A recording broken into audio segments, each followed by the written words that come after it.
Thank you so much for watching our video.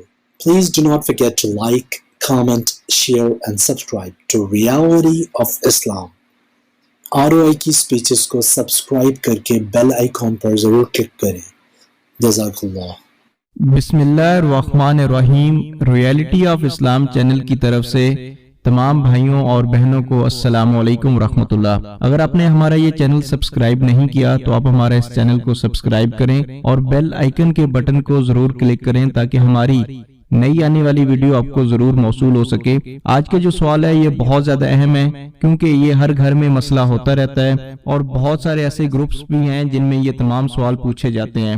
اگر marble والی tiles کے فرش پر ناپاک پانی گر جائے اور اس کے بعد وہ خشک ہو جائے، جیسا کہ کچھ ایسے گھر بھی ہوتے ہیں جہاں کے اوپر جو چھوٹے بچے ہوتے ہیں وہ پیشاب کر دیتے ہیں، بعد میں ان کو دھویا نہیں جاتا اور وہ ویسے ہی سوکھ جاتا ہے، اس طرح کہ اس کی بو بھی ختم ہو جائے، تو کیا ایسی صورت میں ماربل کی ٹائلز والا فرش پاک رہے گا یا ناپاک ہو جائے گا؟ اس طرح کیا اس کے مکمل طور پر خشک ہونے کے بعد کیا ایسے فرش پر نماز پڑھی جا سکتی ہے جبکہ اس کو دھویا بھی نہ گیا ہو؟ اس کا جواب ہے اگر فرش سوکھ کر خشک ہو جائے اور کوئی اثر یعنی نام یا بو وغیرہ کچھ بھی باقی نہ رہے تو فرش کو پاک سمجھا جائے گا. عربی حوالہ جات کے لیے آپ ہماری ڈسکرپشن کو دیکھ سکتے ہیں. السلام علیکم ورحمۃ اللہ.